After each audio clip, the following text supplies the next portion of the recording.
कहानी की शुरुआत में हमें दुनिया का सबसे ज़्यादा डीप यानी कि गहरा ट्रेंच दिखाया जाता है जिसका नाम मैरियाना ट्रेंच होता है। और वहाँ एक बहुत बड़ी कंपनी टियान इंडस्ट्रीज ड्रिलिंग का काम कर रही होती है।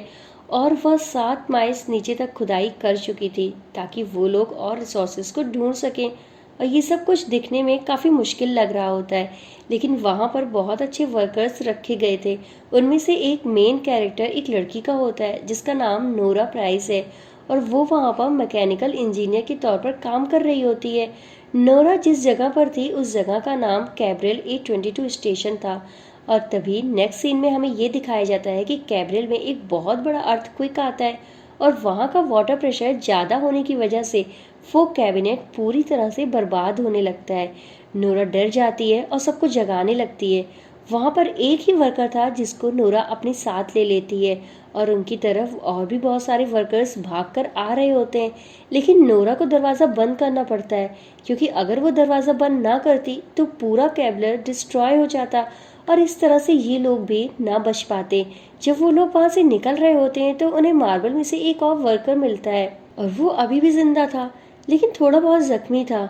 उन्हें पता चलता है कि इस अर्थक्वेक की वजह से बहुत सारे वर्कर मारे जा चुके हैं और इस पर वो तीनों काफ़ी उदास हो जाते हैं। और बाहर निकलते निकलते ये तीनों कैमरा के एक्सेस पॉइंट पर पहुंच जाते हैं, यानी ऐसा कैमरा जहां पर ये लोग सेफ थे और वहां पर कोई और नहीं था सिवाय कैप्टन लूसेंट के। नोरा उसे वहां से बाहर निकालती है क्योंकि उन्हें इससे भी ज़्यादा सेफ प्लेस पर जाना था। और वो चारों मिलकर कैब्रल के कंट्रोल प्ले स्टेशन पर जाते हैं और वहाँ पर उन्हें दो और लोग मिलते हैं। और उनमें से एक लड़की एमिली जो कि बायोलॉजिस्ट होती है और एक लड़का स्मिथ जो कि इंजीनियर था। तो बेसिकली यहाँ पर 6 लोग बाकी रह गए थे। ये सब लोग मिल करके समुद्र की अपर सरफेस यानी कि ऊपर की सतह पर सिग्नल भेजने की कोशिश करते हैं और कोशिश करते हैं कि हम किसी तरह से कांटेक्ट कर लेने की, लेकिन कोई भी जवाब नहीं मिलता। और जिसका मतलब ये था कि ये लोग यहाँ पर बुरी तरह से फंस चुके हैं। और वहाँ कैप्टन उन सबसे ये कहता है कि हम प्रेशराइज सूट्स पहन लेते हैं और हम रोबर स्टेशन की तरफ चले जाते हैं। और वो कहता है कि हमें वहाँ पर एस्केप पोर्ट भी मिल जाएगी जिसकी मदद से हम यहाँ से बाहर निकल सकेंगे। लेकिन प्रॉब्लम ये थी कि रोबर स्टेशन तक जाने के लिए इन्हें पहले 1 मील नीचे जाना था और उसके बाद 1 मील सीधा चलना था। और ये सुनने में तो बहुत आसान लग रहा था, लेकिन ऐसा बिल्कुल था नहीं। उनके पास जो सूट्स थे उसमें ऑक्सीजन इतनी ज़्यादा नहीं थी और उनमें प्रेशर कुछ टाइम तक ही रह सकता था। और दूसरी प्रॉब्लम अर्थक्वेक का बार बार आना। वो सब डिसाइड करते हैं कि यहाँ बैठ के मरने से बेहतर है कि आके कुछ कर लिया जाए। सब अपने अपने सूट्स पहन लेते हैं और साथ में बिल्ड गन भी ले लेते हैं। और जैसे ही ये सब एलिवेटर में जाने के लिए गेट ओपन करते हैं तो वो वर्कर जो सबसे पहले नोरा के पास आया था उसके ज़्यादा प्रेशर की वजह से मौत हो जाती है, यानी वो मर जाता है क्योंकि उसकी सूट में फॉल्ट था। और सब बहुत शॉक्ड हो जाते हैं। तो एमिली कहती है कि मैंने कभी किसी को इस तरह मरते हुए नहीं देखा। अब फाइनली सिर्फ 5 लोग बचते हैं और ये सब एक एलिवेटर में चले जाते हैं ताकि वो 1 मील नीचे जा सकें।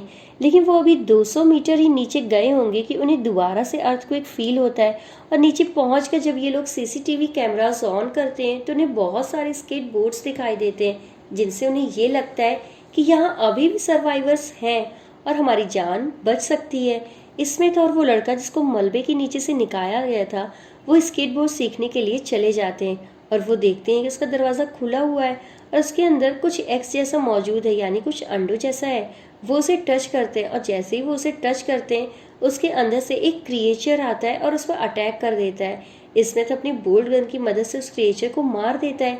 जब वो दोनों उसकी बॉडी को चेक करने के लिए अंदर जाते हैं तो एमिली कहती है कि ये कोई अननोन स्पेस का लग रहा है और शायद इन्हीं के लिए कंपनी ने यहाँ पर फैसिलिटी बनाई है। और वो सब काफ़ी शॉक्ड हैं क्योंकि ऐसे क्रिएचर उन्होंने कभी भी नहीं देखे थे। और अभी वो सब लोग उसके क्रिएचर को देख ही रहे होते हैं कि उन्हें फिर से अर्थक्वेक फील होता है और उन्हें इसके साथ ये भी फील होता है कि कोई तो है जो इस फैसिलिटी के ऊपर चल रहा है। कोई क्रिएचर इनके ऊपर की खिड़की से देख रहा होता है। उसे देखकर ये सब लोग बहुत डर जाते हैं और उन्हें लगता है कि ये उस क्रिएचर को लेने के लिए आए हैं जो अभी अभी एक्स से बाहर आया है। और ये सब लोग रोपर स्टेशन की तरफ जा रहे होते हैं कि वो कैबलर अर्थक्वेक की वजह से एक्सप्लोड हो जाता है, यानी डिस्ट्रॉय हो जाता है। और इसके बचे हुए पीस इन सबके ऊपर गिरने लगते हैं, लेकिन लकीली किसी को कोई भी नुकसान नहीं पहुंचता। लेकिन स्मिथ का ऑक्सीजन सोर्सेज की वजह से डैमेज होने यानी खराब हो जाता है। सब उसे बचा करके लेकर आते हैं और एग्जिट टनल की मदद से आगे बढ़ते हैं। और अब इनको अंडरग्राउंड लेवल से एक लेवल ऊपर जाना था, लेकिन वहां तो पानी भरा हुआ था और ये अर्थक्वेक की वजह से हुआ था। और सब तैर कर ऊपर जा रहे होते हैं कि तभी वो क्रिएचर आता है और उस वर्कर को अपने साथ खींच कर ले जाता है, जिसकी वजह से उसे सूट के अंदर ब्लड ही ब्लड हो जाता है। और बाकी सब देखते हैं कि उसका ऑक्सीजन पोर्ट बिल्कुल रेड हो गया था, जिसकी वजह से उसकी तबीयत बहुत ही ज़्यादा खराब हो गई थी। सब उसको वहाँ पर अकेला छोड़ना तो नहीं चाहते थे, लेकिन अपनी जान बचाने के लिए वो सब लोग बाहर आ जाते हैं। तभी एक क्रिएचर आता है और स्मिथ को अपने साथ खींचकर एक केव में ले जाता है। कैप्टन किसी तरह से उसको बचाकर बाहर लेकर आते हैं और इसी के साथ वो क्रिएचर भी आ जाता है और उन्हें बहुत दूर ले जाता है।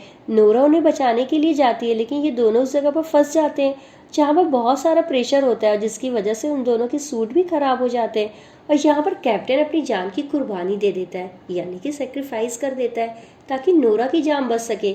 और इसी की वजह से नोरा बहुत ज़्यादा डिप्रेस हो जाती है। थोड़ी देर बाद चलते चलते वो शिफ्ट स्टेशन भी पहुंच जाती है। कैप्टन वहाँ पर पहले काम किया करते थे और वहाँ पर उन्हें उसका यानी कि कैप्टन का लॉकर मिलता है, जिसके बाद उसे ऐसा लगता है कि शायद इन क्रिएचर के बारे में बहुत सारी इंफॉर्मेशन थी। नोरा यहाँ एमिली और स्मिथ से कांटेक्ट करने की बहुत कोशिश करती है, लेकिन उसे कोई भी फायदा नहीं मिलता। यहाँ उसे एक और प्रेशराइज सूट नजर आता है और वो एक प्लास्कन उठाती है और रोपर स्टेशन की तरफ चली जाती है। और रास्ते में उसे एमिली दिखती है, जो बहुत ही ज्यादा डरी हुई होती है। उसको होश में लाती है और वहाँ पर स्मिथ भी था। उसकी हालत बहुत खराब होती है। वो दोनों उसको खींचकर रैपिड स्टेशन की तरफ लेकर के आते हैं और फाइनली ये तीनों लोग यहाँ पर सही सलामत पहुँच चुके थे। लेकिन इनके लिए एक मुश्किल तो अभी स्टार्ट हुई थी और देखते ही देखते यहाँ की सील पर क्रिएचर्स ने बहुत सारे नेट बना दिए थे और जल्द ही बहुत से और भी क्रिएचर्स आने वाले थे। वो तीनों वहाँ से खामोशी से निकलने लगते हैं, लेकिन एक क्रिएचर उनके सोर्स में लगे वार्निंग साउंड्स की वजह से जग जाता है और नोरा को पकड़कर जिंदा ही निगलने लगता है। लेकिन यहाँ नोरा एक समझदारी से काम करती है और उसके पेट में ब्लास्ट कर देती है, और जिसकी वजह से वो क्रिएचर वहीं पर मर जाता है। नोरा, स्मिथ और एमिली सीधा स्केप बोर्ड की तरफ जाते हैं और जहाँ से दो स्केप बोर्ड बिल्कुल ठीक नजर आते हैं, लेकिन प्रॉब्लम ये थी कि तीसरा पोर्ट बिल्कुल ही खराब था। फिर यहाँ पर नोरा ये डिसाइड करती है कि वो एमिली और स्मिथ को बचाएगी, क्योंकि वो जानती थी कि ये दोनों एक दूसरे को बहुत ज़्यादा पसंद करते हैं। और उसे ये भी पता था कि अपने को खोने का दुख आखिर कैसा होता है। स्मिथ उन दोनों से कहता है कि तुम दोनों यहाँ से चले जाना चाहिए, लेकिन नोरा ज़बरदस्ती उन दोनों को इस पोर्ट में बिठा करके ऊपर की तरफ भेज देती है। और फिर नोरा देखती है कि उसकी आंखों के सामने एक बहुत बड़ा क्रिएचर है, जिसने सारी फैसिलिटी को अपने काबू में कर लिया है। वो क्रिएचर सबसे बड़ा था और बाकी क्रिएचर्स उसके बच्चे थे। वो बड़ा क्रिएचर बाकी क्रिएचर्स को ऑर्डर देता है कि वो उन पोर्ट्स को तबाह कर दे, और नोरा कैमरा में देखते हुए बहुत सारे क्रिएचर्स एमिली और स्मिथ की पोर्ट का पीछा कर रहे होते हैं। और जिसके बाद नोरा वहाँ के लगे न्यूक्लियर कोर को और ज़्यादा अनस्टेबल कर देती है, और जिसकी वजह से नोरा, ये बड़ा क्रिएचर और बहुत से क्रिएचर्स खत्म हो जाते हैं। और जिसके बाद एमिली और स्मिथ सक्सेसफुली ऊपर की सरफेस पर पहुंच जाते हैं। फिर सीन शिफ्ट होता है और कुछ देर बाद न्यूज़ की हेडलाइंस में हमें दिखाया जाता है कि एमिली और स्मिथ इसमें अपने अपने स्टेटमेंट दे रहे होते हैं कि समुद्र की गहराई में कुछ ना कुछ तो ऐसा जरूर है जिसके बारे में कोई कुछ भी नहीं जानता। लेकिन इथॉन इंडस्ट्रीज पूरी इंसिडेंट को कवर कर लेती है ताकि ये बात लिखना हो, और दोनों सर्वाइवर्स को ज़बरदस्ती यानी फोर्सफुली चुप करवा देती है और ये कहती है कि हम और ज़्यादा अच्छे से और गहराई में ग्रिल करेंगे ताकि और रिसोर्सेज को हासिल कर सकें। और ये प्यारी सी मूवी यहीं पर एंड हो जाती है। Thanks for watching.